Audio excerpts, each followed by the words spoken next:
Hello and welcome to ReginaldESQ. I'm Underhook and this is a kick-ass game in the Chinese premium light tank, the Type 64. It's a tier 6 light tank. It's actually a scout tank as well because it only sees from tier 7 to tier 10, even though it's a tier 6 tank. So you will never ever be top tier in this tank. It is a very good tank though. So this game is from Ziprich. You can see he's down the bottom there on the list. Ziprich is one of our subscribers, and the reason I really want to show you this game is to show you his brilliant use of auto aim, and he uses it in a way I didn't know you could use it, and I think I might do it myself. It almost seems like a bit of a hack in a way. I mean, it's not, but it's something I think they probably should eliminate from the game. What he's basically doing, well, we'll give him a chance first to do some shooting here. So you can see he's taking this T25/2 apart here. And he's been turning his auto aim on and off there a little bit. Now what he does, he scrolls back and he selects the target and cops a hit there. He can't afford to cop many of those. This tank has terrible armor, 25mm at its thickest, and it's open top, so HE will destroy it. Just be careful.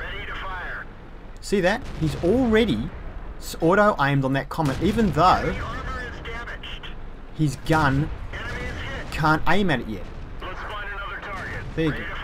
So he selected the target, pops over, shoots. Selects the target, pops over, shoots. So his gun is already pre-aiming at the target before he crests the hill. That's, I didn't know you could do that. So he's selecting the target before it's visible, or before they can even see him. Then he pops over the hill. His gun's already almost fully aimed, and then he just fires and pops back. So any TDs waiting on the back line, there's no way they have time to even aim at him because he's not there long enough. Look at that. He pops over the hill for a split second, shoots and pops back because the gun's already half aimed before he even pops over. Cops another hit there though from the T25/2, so that tank has got his number. That tank is waiting now for him to pop again. And Ziprich is pretty smart here, so he runs away.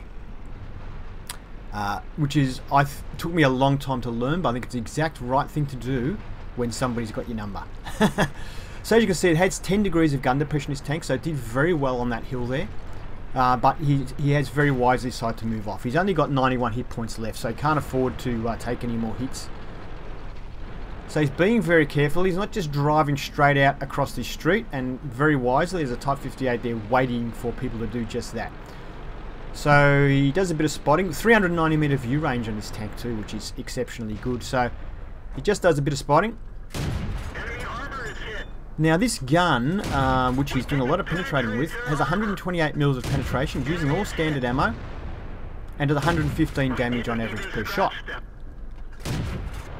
So here of course he's not using auto aim because on a tank, a heavy tank, he needs to be more careful where he aims, and he's got time to properly aim, so he's doing the right thing. He's not using auto aim all the time, he's only using it when it's an advantage. And here the only shot he's got is the tracks, and that's what he aims for. So he's playing really intelligently here. Now you can see he's got binoculars fitted, so his view range will be really good. And he also has a fire extinguisher fitted to the tank.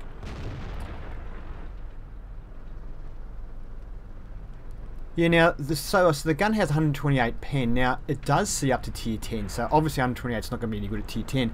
You can use the premium ammunition, which has 177mm of penetration, which is pretty good. And the ammunition is listed as HVAP, which I can only assume stands for high velocity armor piercing. I haven't even heard of that ammunition before, so that's its premium ammo anyway.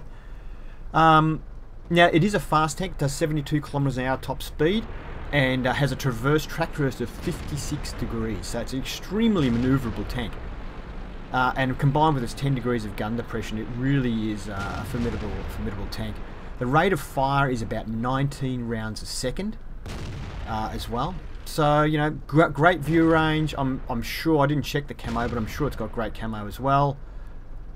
Great speed, great maneuverability. It just doesn't have any armor, and its hit points at 580 is pretty low too, especially if you get into a tier 10 game. So there would be a heck of a lot of tanks that could one-shot this tank. So you do have to be careful. It's fragile. But as you can see, he is, but has been ultra cautious. The game is still pretty even. It's 8-7. Now you can see here, he sees this 59-16 coming, so he lies in ambush. The 59-16 doesn't come. And rather than wasting his time just sitting there waiting, he decides to pursue this T-34. So Ziprich has played a really good game here, I reckon, in a Tier 6 tank in a Tier 8 game.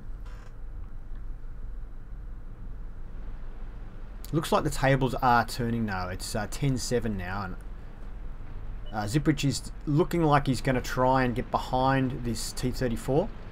Be interesting to see how he goes with penetration on this tank. Heavy tank. So he bounces off the back, but this one goes in. That's a bit. Oh, no, it was the front, was it? Oh, it was the front. That's why it bounced. Oh no, it was the back before. Okay, unlucky he bounced one off the back. He's doing really well here. He's getting in close. He's circling in close so that he tightens. Now he's gone a bit wide, and the gun's catching up. One shot will kill him. He just doesn't give the T-34 time to aim. Not very accurate, the T-34. If it doesn't have time to aim, pretty much a guaranteed miss. And he may even have damaged the ammo rack, who knows. But a good kill then. Good kill. The enemy only has one tank left, and it is that 59-16. Great game from Ziprich here.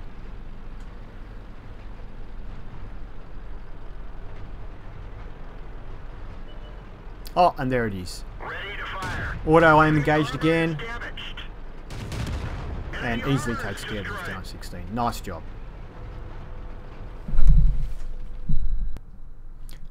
Great game there by Ziprich, and it was a mastery game in the tank. And I think it is a fairly popular tank, so it's probably not that easy to get mastery in. But yeah, really impressive. A Tier 8 and a tank that's fragile. Yeah, really, really good. And the main reason I want to show it to you is the way he used auto aim before he crested the hill. So select the tank. I always wondered how people were able to shoot me cresting a hill when they hadn't had time to aim. And now I know how they do it. So yeah, that was a really good insight. I'm really impressed by that. So if we go to the team score now, we can see that he obviously finished on top for XP with a massive 1415 raw XP. That's huge. I think that's raw XP anyway. Damage 2451. Awesome. A Tier 6 tank in a Tier 8 game. Fired 33 shots, of which 30 of them hit, and considering that was, you know, that auto aim thing just cresting hill, which he really didn't even then, it still didn't have a long time to aim. So very accurate, fast aiming gun. Penetrations 26 out of 30 in a Tier 8 game is also quite impressive for standard ammunition. Damage was 2451, excellent. He received 2 hits, and that almost killed him. 2 hits from a Tier 7 tank. So very fragile. He spotted 7 vehicles, did a really good spotting at the start of the game there. He damaged 6 vehicles, destroying 2, and also got 1662 assistance damage, which speaks volumes for the view range of the tank as well. So let's have a look. 55,000 income, of which 49,000 was profit. So a hugely profitable tank when you have a good game, that is. And yeah, ammunition very cheap, repairs of the tank very cheap. So wow, great tank. And yeah, that was raw XP 1415, with premium it's 1839. So awesome game, well done. Just to fill you all in, the I'm not doing the reviews at the moment still because I'm not playing, because the ping is still terrible and the lag's still terrible. It is the undersea cable between Australia and Singapore that's stuffed, and so they have to send ships out and lift the cable and repair it and all that sort of stuff. So not expecting it to be fixed this side of Christmas, but hopefully they do. Until then, have fun.